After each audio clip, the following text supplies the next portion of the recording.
Hello नमस्कार दोस्तों regular classes तो चल रही थी। क्या पढ़ा था पिछली क्लास में अपन ने चौहानों की यानी कि उत्पत्ति पढ़ ली थी। राजपूतों की उत्पत्ति पढ़ ली थी। राजपूतों की उत्पत्ति अलग अलग इतिहासकारों के हिसाब से अलग अलग मानी गई। यानी कि अगर हम बात करें तो चंद्रप्रदाय के अनुसार कुछ अग्निकुंड से मान ली गई हैं, और फिर इधर जी.एच. ओझा और सी.एम. वेदी ने इसका समर्थन किया। विदेश जितने भी विदेशी थे, विदेशियों ने विदेशी जाति विलियम कुक, वी.ए. स्मिथ और कर्नल जेम्स टोड ने उन्हें विदेशी माना। इस मत का समर्थन डॉक्टर भंडारकर ने भी किया। जबकि ब्राह्मण भी माना गया, गुज्जर भी माना गया, इनको हूण श्वेत हूण भी माना गया, और इन्हें सूर्यवंशी भी माना गया। दोस्तों आज बात करेंगे अपन प्रॉपर रूप से चौहान वंश के बारे में। किसके बारे में बात करेंगे अपन? ये लिखिए आगे की थोड़ी, चौहान वंश के बारे में। चौहान वंश के बारे में चौहान वंश के बारे में अपन गहनता के साथ अध्ययन करेंगे। एक एक शासक के बारे में मैं पूरे विस्तार के साथ बताऊंगा, और जो बताऊंगा उससे यानी कि 90% तो बाहर जाने की संभावना नहीं है। और उस अगर 10% अगर गवर्नमेंट कहीं से अगर पेपर छापने वाला कहीं अगर अदरवाइज उठा ले कहीं से, तो वो बात अलग है। लेकिन 90% कोशिश करूंगा मैं कि बाहर न जाए, है ना। तो अपन आज बात कर लेंगे किसके बारे में बात करेंगे? राजपूतों की उत्पत्ति के बारे में तो अपन चर्चा कर चुके हैं। चौहान वंश के बारे में पढ़ेंगे अपन, और चौहान वंश में आज पढ़ेंगे हम प्रारंभिक परिचय। क्या पढ़ेंगे अपन आज?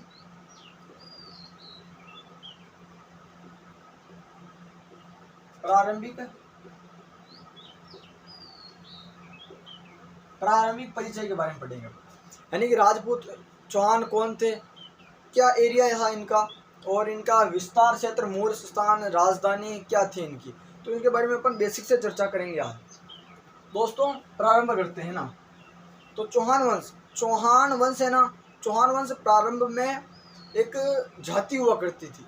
ये कोई वंश नहीं था, एक जाति हुआ करती थी। अगर अपन बात करें तो चौहानों का वास्तविक संस्थापक किसको माना जाता है? वासुदेव को चौहानों का वास्तविक संस्थापक माना जाता है। इसी ने चौहान वंश की स्थापना की थी। प्रारंभ में ये इनका मूल स्थान देखते हैं अपन किस प्रकार से। प्रारंभ में ये एक छोटे से एरिया में निवास करते थे, यानी कि क्षेत्र छोटा था। अपन बात करते हैं अब उत्पत्ति के बारे में। बात कर दी अपन ने, क्लियर से बता दिया था मैंने। राजपूतों की उत्पत्ति जिस प्रकार से हुई उसी प्रकार से चौहानों की उत्पत्ति भी हुई है। अगर अपन आज हम बेसिक से चर्चा कर लेते हैं, देखिएगा।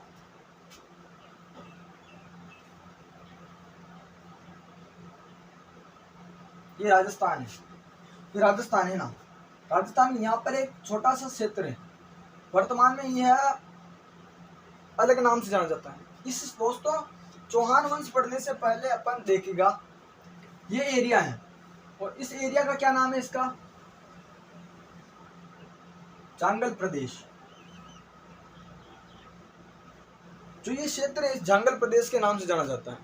कौन सा क्षेत्र? ये क्षेत्र जो मारवाड़, इसके पास में अगर अपन यहाँ पे एक नागौर का इलाका पड़ता है, और इसी के पास में यहाँ पर एक क्षेत्र पड़ता है जो दो भागों में, अजमेर में भी आता है और यह जयपुर में भी आता है ना। गहनता के साथ अध्ययन करेंगे। एक एक माना कि चलो समय ज्यादा लगेगा, लेकिन अपन हर चौहान वंश के शासक के बारे में गहनता के साथ अध्ययन करेंगे। बेसिक से बताऊंगा मैं आपको कि कौन था ये एरिया। ये एरिया है ना, ये क्षेत्र, ये जंगल प्रदेश के नाम से जाना जाता था पहले, लेकिन इसका वर्तमान नाम, प्राचीन नाम था ये प्राचीन नाम है। जंगल प्रदेश प्राचीन नाम था। वर्तमान में इसको क्या कहा जाता है? इसको वर्तमान में बीकानेर के नाम से जाना जाता है। वर्तमान में इसको बीकानेर के नाम से भी जाना जाता है। क्लियर यहाँ तक? प्राचीन समय में जंगल प्रदेश एक क्षेत्र था राजस्थान का, उसे प्राचीन काल में जंगल प्रदेश के नाम से जाना जाता था, लेकिन वर्तमान में उसे बीकानेर कहा जाता है। क्या कहा जाता है वर्तमान में? बीकानेर। अब बात करते हैं अपन, ये स्थान था यहाँ पर चौहान है ना। चौहान वंश निवास करता था। चौहान एक जाति थी प्रारंभ में बताया, लेकिन ये धीरे धीरे परिवर्तित होके, पहले ये ब्राह्मण थे, ब्राह्मण से ये वीर होने के कारण क्षत्रिय कहलाए, और क्षत्रियों ने अपना विस्तार प्रारंभ किया। अब बात करते हैं, जंगल प्रदेश था। जंगल प्रदेश को वर्तमान में बीकानेर भी कहा जाता है। अब बात करते हैं इनकी राजधानी के बाद में बात करें, लेकिन इनका मूल स्थान देखें। अगर क्या मूल स्थान की बात करें इनके, तो दोस्तों यहाँ पर मैंने एक एरिया बताया, ये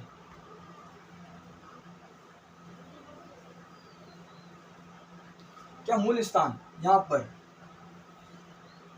मूलस्थान। अब इसको डिवाइड करें अपन, एक तो ये आता है अजमेर में, क्या आता है, अजमेर में आ गया, और आधा आ गया ये जयपुर में।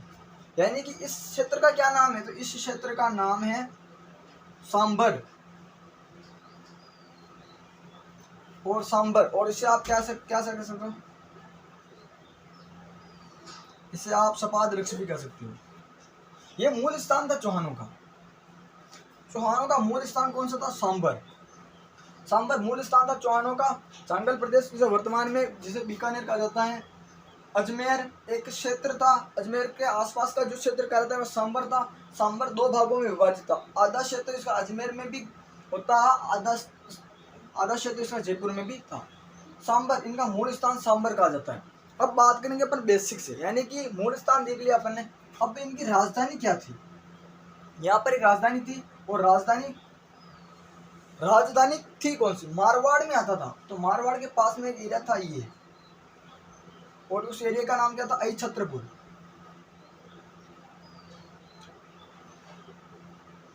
अहिछत्रपुर, अहिछत्रपुर कहाँ पे है, तो नागौर में। क्लियर, ये राजधानी थी इनकी, चौहानों की राजधानी। यानी कि जंगल प्रदेश पर प्रारंभ में कौन निवास करते थे, प्रारंभ में निवास करते थे चौहान। प्रारंभ में निवास तो कहाँ करते थे, जंगल प्रदेश में। जब ये अपना विस्तार करने लगे तो एक चौहान जाति थी जो एक छोटे से एरिया में निवास करती थी, जंगल प्रदेश में। वर्तमान में बीकानेर कहा जाता है इसको। अब इनकी राजधानी क्या थी, अहिछत्रपुर। अहिछत्रपुर को वर्तमान में नागौर के नाम से जाना जाता है। यानी कि राजस्थान में हर क्षेत्र का उपनाम है।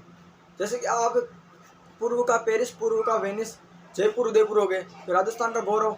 यानी कि हर क्षेत्र का अलग अलग नाम है। तो मूल स्थान तो उनका सांबर जयपुर था। अब या तो अपन ने उनके एरिया देखा कि मतलब कहाँ पर बसे हुए थे, कौन, चौहान, वहाँ पर चौहान बसे हुए थे, राजधानी क्या थी इनकी, है ना। और इनका अब बात करेंगे अपन बेसिक से, है ना।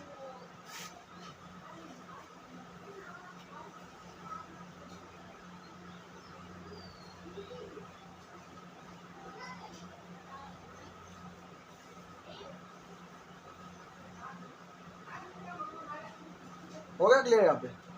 अब बात करेंगे अपन चौहान, प्रारंभिक इतिहास पढ़ेंगे अपन। तो चौहानों की जो शाखाएं थी, तो चौहानों की शाखाओं के बारे में बात करें थे।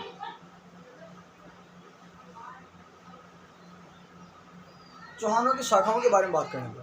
अब कितनी शाखाओं में विभाजित था, प्रारंभ में चौहान ऐसे बांट देते हैं अपन। पहले तो कौन थे, अजमेर, अजमेर या शाकंभरी के चौहान।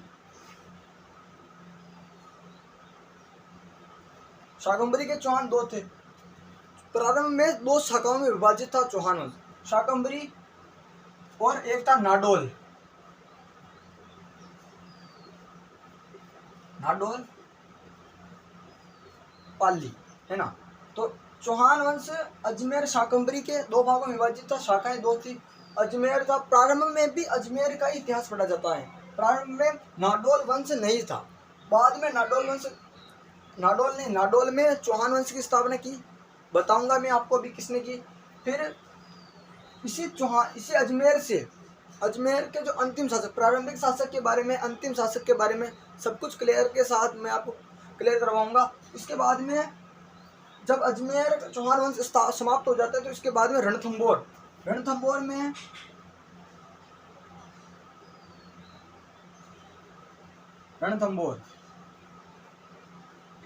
में चौहान वंश की स्थापना कर दी जाती है। और किसने की अभी ये भी बताऊंगा। इसके बाद में नाडोल तीन भागों में विभाजित हो जाता है। नाडोल की शाखा तीन भागों में विभाजित हो जाती है। एक थी कौन सी, एक तो थी जालोर, एक थी सिरोही, और एक थी हाड़ौती।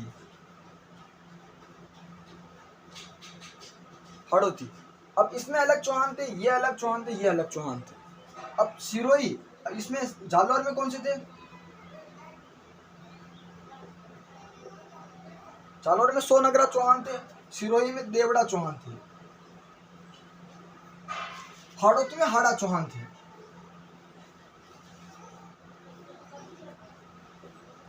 है ना, यानी कि जो जालौर था, जालौर में सोनगरा चौहानों ने राज किया, सिरोही में देवड़ा चौहानों ने, हाड़ौती में हाड़ा चौहानों ने। लेकिन कुछ समय बाद में हाड़ौती 3 भागों में विभाजित हो जाता है, हाड़ौती भी।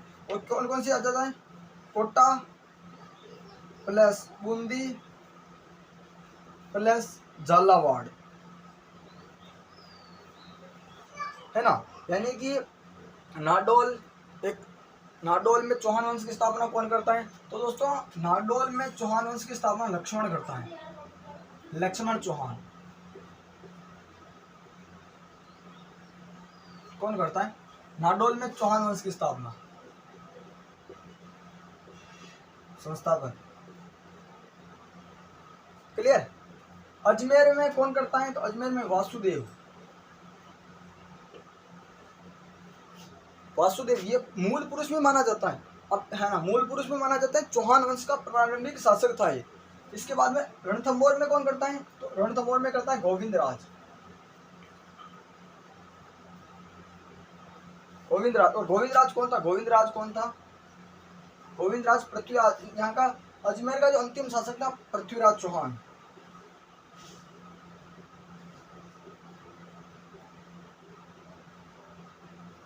इसी का पुत्र था ये गोविंदराज। तो गोविंदराज चौहान वंश की स्थापना करता है रणथंभौर में। अपन जब रणथंभौर का इतिहास पढ़ेंगे तब मैं बताऊंगा कि किस वंश की स्थापना किसने की थी, और एक एक शासक के बारे में अपन क्लैरिटी के साथ में पढ़ेंगे, पूर्ण रूप से घनता के साथ। नाडोल में लक्ष्मण चौहान, जालौर में कीर्तिपाल था।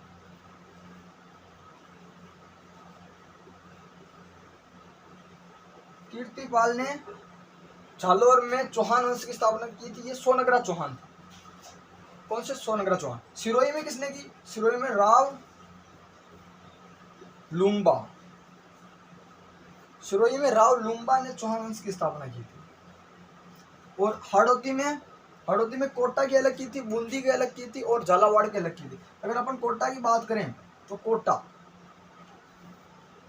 की बात करें अपन तो कोटा में माधो सिंह ने,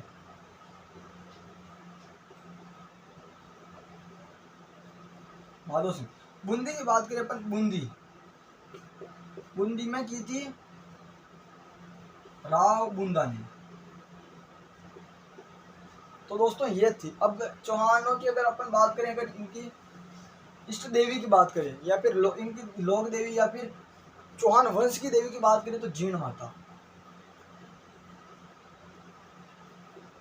जीर्ण माता इनकी चौहानों की कुल देवी थी, या फिर कुल देवी मान सकते हो, इष्ट देवी मान सकते हो। तो दोस्तों आज अपन ने चौहान वंश के प्रारंभिक शाखाओं के बारे में बात की, इनका क्षेत्र क्या था, इनका चौहानों की किस प्रकार की शाखाएं थी। अपन एक एक शाखा के बारे में बात करेंगे, नंबर है ना। एक अपन कल पढ़ेंगे अपन चौहान वंश के प्रारंभिक शासक के बारे में। और प्रारंभिक शासक कौन था? तो प्रारंभिक शासक था वासुदेव। वासुदेव के बारे में एक एक गहनता के साथ अध्ययन करेंगे अपन, एक एक। तो आपको कंसेप्ट क्लियर कराता जाऊंगा मैं, है ना। तो दोस्तों आज के लिए इतना ही, एक बार और समझा देता हूँ।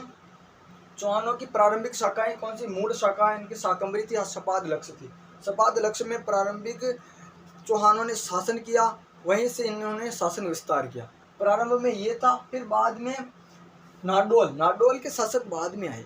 प्रारंभ में तो केवल अजमेर का चौहान ही मूल चौहान था, और मूल चौहान वंश भी अपने को यही पढ़ना है। इसके बारे में एग्जाम में पूछे जाते, बाहर नहीं पूछे जाते।